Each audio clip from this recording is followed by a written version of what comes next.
C'est avec plaisir que je vous retrouve pour cette dernière journée consacrée à l'étude des chakras. Et pour clôturer cette semaine, nous allons nous attarder sur le chakra couronne, qui est donc le 7e chakra.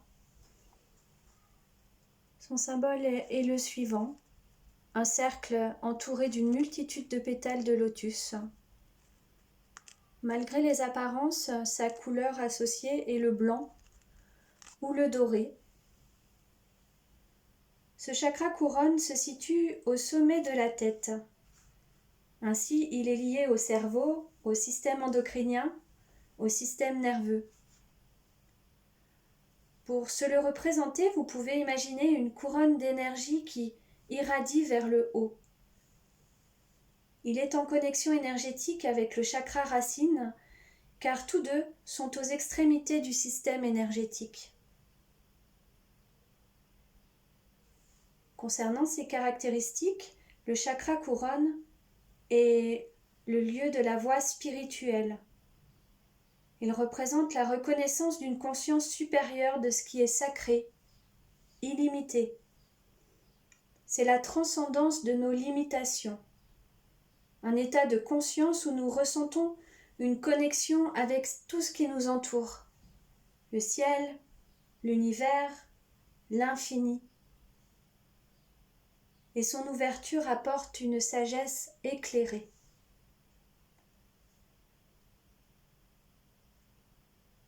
En cas de dysfonctionnement énergétique, à l'endroit de ce chakra couronne, sur le plan physique, vous pourrez observer des troubles du sommeil, des maux de tête, des pensées répétitives ou une fatigue chronique. Sur le plan psycho-émotionnel, on va se retrouver face à des comportements extrêmes.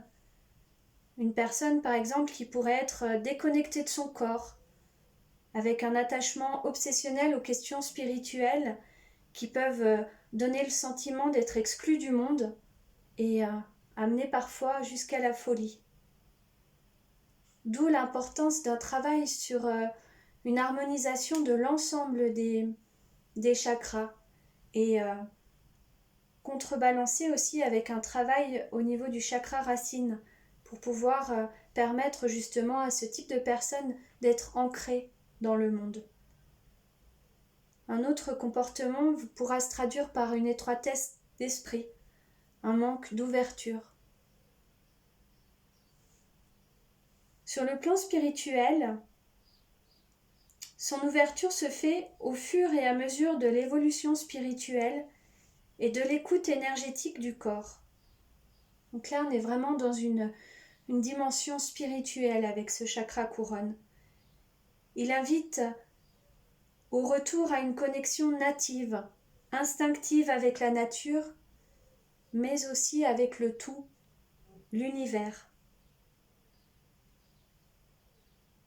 Concernant les minéraux, vous pouvez aller vers des pierres incolores telles que le quartz, des pierres dorées, mais aussi l'améthyste. Et puis pour nourrir ce chakra couronne de sa plus belle énergie, eh bien, c'est une invitation à s'éloigner du matériel.